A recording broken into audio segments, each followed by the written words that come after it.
ठीक है बिलाल साहब, इसके ऊपर पाकिस्तान मुस्लिम लीग नून कहाँ खड़ी है? पाकिस्तान पीपल्स पार्टी कहती है कि जी आइन शिकनी की है सदर आरिफ अलवी ने, वो 21 दिन के अंदर अगर इजलास नहीं बुलाते तो फिर जो है वो इस जुमरे में आ जाते हैं कि जी उन्होंने वायलेशन की है कॉन्स्टिट्यूशन की। तो आप इधर कहाँ खड़े हैं? क्या आप समझते हैं सदर के खिलाफ कार्रवाई हो सकती है? जी देखिए, मैं अभी आई हैव टू चेक कि हमारी आज़म तारर साहब की आप सॉर्ट चला रही थी कि what formal legal position we have taken, but देखिए बात तो ये मेरी भी अंडरस्टैंडिंग यही है, मैं भी बल्कि आइन का रेलेवेंट क्लॉज ही ढूंढ रहा था कि वाज़े तौर पे मेरी अंडरस्टैंडिंग है जी, आइन में लिखा हुआ है कि 21 दिनों के अंदर अंदर 21 days within 21 days of the election day a national assembly session has to be held। तो अगर तो आइन में ये वाज़े तौर पे लिखा हुआ है तो अगर ये नहीं इंश्योर किया जाता तो आइन शिकनी नहीं है तो क्या है। और देखिए दूसरी बात ये है कि आप ये कह देना कि नेशनल असेंबली का सेशन इसलिए नहीं हो सकता क्योंकि हाउस कंप्लीट नहीं है। तो देखिए कभी भी हाउस प्राइम मिनिस्टर्स के इलेक्शंस होते हैं, इन एनी केस कभी भी कोई ना कोई 2 या 3 मेंबर्स, समवन इज़ डिसीज्ड, किसी वजह से किसने हल्फ नहीं लिया हुआ, ये तो मुस्तकिल हाउसेस इनकम्प्लीट होते हैं, कभी 2 कभी 3 कभी 4। तो ये कोई लीगली इसकी में कोई बेसिस नहीं है। इन द पास्ट कोई इलेक्शंस आप देख लीजिए कभी भी नहीं रुके या कोई भी मामला असेंबली का इस वजह से नहीं रोका, तो इसलिए इसकी कोई मेरे नज़दीक लीगल बेसिस नहीं है to halt the process of parliament, to halt the calling of the first National Assembly session and to hold it hostage, okay, whilst violating the constitution। तो देखिए इसलिए मेरे नज़दीक तो जी इसका कोई अब आप इस वजह से कि जब तक इसका इलेक्शन कमीशन में फ़ैसला नहीं होता या कहीं कोर्ट्स में फ़ैसला नहीं होता कि रिज़र्व सीट्स का क्या होना है, आप इस वजह से एक आइन की वायलेशन करें और वक्त पे असेंबली का सेशन करवा के जो MNAs इलेक्टेड हैं उनका और रिज़र्व सीट्स पे जो लोग मौजूद हैं उनका ओथ ना करवाएं ताकि स्पीकर और डिप्टी स्पीकर का इलेक्शन हो, प्राइम मिनिस्टर इलेक्ट हों, आप ये सारा प्रोसेस गवर्नमेंट फॉर्मेशन का इस वजह से रोक दें, तो मेरे नज़दीक तो यकीनन ये आरिफ अलवी साहब की तरफ से एक वायलेशन है ऑफ द कॉन्स्टिट्यूशन। अच्छा, अहमद अवैस साहब, आरिफ अलवी साहब जो है कॉन्स्टिट्यूशन की खिलाफ वर्जी कर रहे हैं, आइन शिकनी कर रहे हैं और जो सेक्शन 91 है 2 ऑफ द कॉन्स्टिट्यूशन उसके खिलाफ जा रहे हैं। और वो जो एक शिक है कॉन्स्टिट्यूशन की वो तो बड़ी क्लियरली कहती है कि जी आप 21 दिन के अंदर जो है जनरल इलेक्शंस के फ़ौरन बाद आप 21 दिन के अंदर अंदर आप नेशनल असेंबली का सेशन आपको बुलाना पड़ेगा। तो आप नहीं समझते जमहूरियत के प्रोसेस के अंदर खलल डाल रहा है सदर? जी हाँ, आज जमहूरियत खतरे में पड़ गई है। ये देखिए ये शिक जो है ना ये नेगेटिव इम्पेरेटिव के साथ नहीं है, जबकि आर्टिकल 48 को निकाल लीजिए और उसका सब आर्टिकल 5 को भी खोल के सामने देखिए जरा।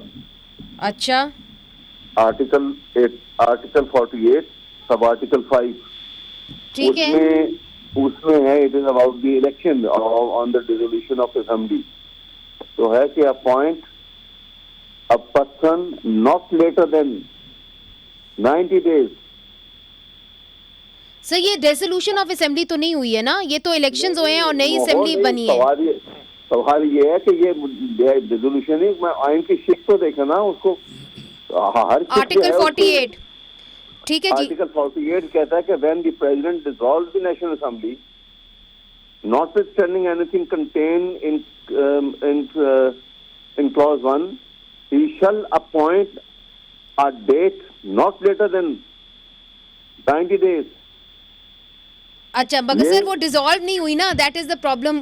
तो देखिए ना सवाल ये है। अच्छा सर एक सेकंड सर, बाकियों की भी ओपिनियन ले लेते हैं। आपके साथ एक मिनट बात सुन लीजिए। जी जी, मैं ये कह रहा हूँ कि ये 90 days जो हैं वो कैसे किस तरह सब ने मिलकर इसको 90 days की जगह वो 365 days से भी ऊपर ले गए।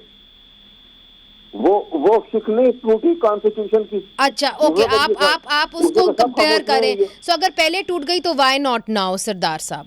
नहीं, ये सवाल ये टूटने वाली बात मैं कहता हूँ, ये टूटने वाली नहीं है। यहाँ और दोनों में फर्क है। वो नेगेटिव इंपेरेटिव के साथ है। आपका लैंग्वेज को देखिए, कॉन्स्टिट्यूशन की लैंग्वेज को देखिए। वो कह रहे हैं कि he shall appoint not later than 90 days। यहाँ पे वो कह रहे हैं कि वो शैल होल्ड सेशन जो है वो 21 days का। यहाँ प्रेसिडेंट का ये कहना है कि अभी एक मैटर जो है वो इलेक्शन कमीशन डिसाइड नहीं किया है, तो ऐसी वो डिसाइड करके, क्योंकि ये इशू है ये पूरा हो जाए। ठीक sir, we get your point.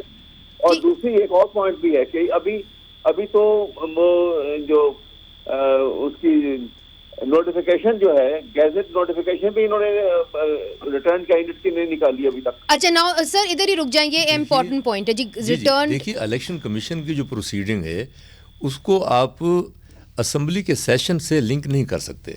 Alright, ठीक है ना जी, वो तो 21 डेज में आपने बुलाना ही बुलाना है। ठीक है ना जी, वो तो प्रोसीडिंग हो रही है, होती रहे। 90 डेज में इलेक्शन भी कराना था, वहाँ क्या हुआ?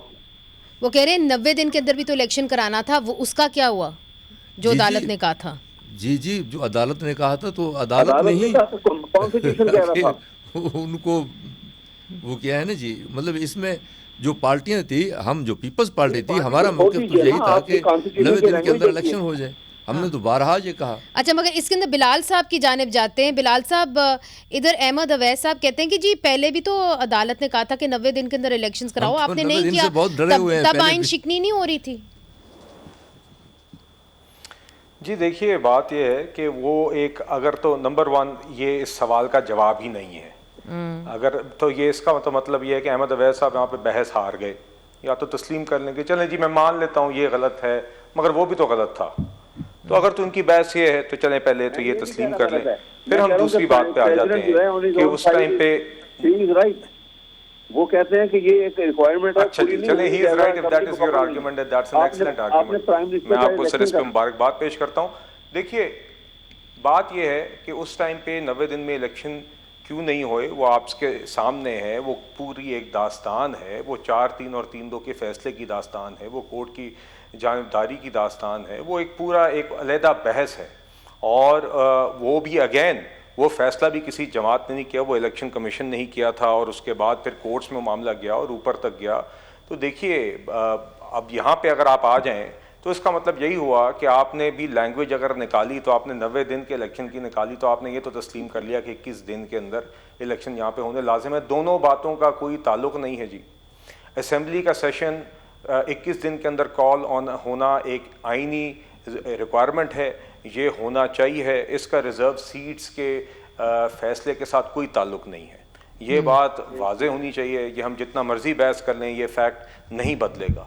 रिजर्व सीट्स पे क्या होना चाहिए, क्या नहीं होना चाहिए, जमातों का अपना मौक़िफ़ होगा, इलेक्शन कमीशन के अंदर बहस होगी, इसका जवाब सुन लीजिए अगर नहीं होगा। जी, हम आपसे जवाब लेंगे अहमद अवैस साहब, मगर उसके साथ असेंबली का सेशन मुंसलिक करना मुमकिन नहीं है जी। अहमद अवैस साहब, you are comparing apples and oranges.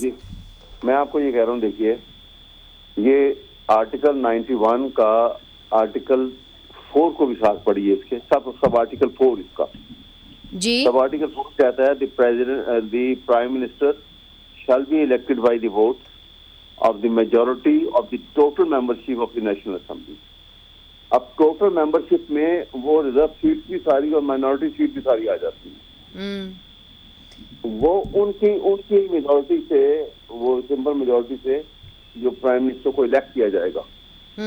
अब वो चीज पेंडिंग पड़ी हुई है और आप प्रिसाइजिंग करके प्राइम मिनिस्टर कैसे इलेक्ट करेंगे? आप एक रिक्वायरमेंट नहीं पूरी हो रही, that's why he has done it. अच्छा, इसके ऊपर सरदार बहादुर खान साहब कुछ कहना चाह रहे हैं। जी, टोटल सीट्स से मुराद ये है कि जो एग्जिस्टिंग सीट्स हैं, ऑल राइट, जो वहाँ मौजूद एग्जिस्टिंग सीट्स हैं, उनमें वो 169 मेरे ख्याल में 168 बनती है। आप देखिए कि एग्जिस्टिंग नहीं है। आप आर्टिकल सब आर्टिकल 4 को पढ़िए, आर्टिकल 91। ठीक है, मेरा ख्याल है कि हम वी कैन अग्री कि इसके ऊपर 2 वाज़े कानूनी राय है, और हमें ये देखना होगा कि ये मामला जो है अदालतों में इलेक्शन कमीशन में कैसे प्ले आउट करेगा।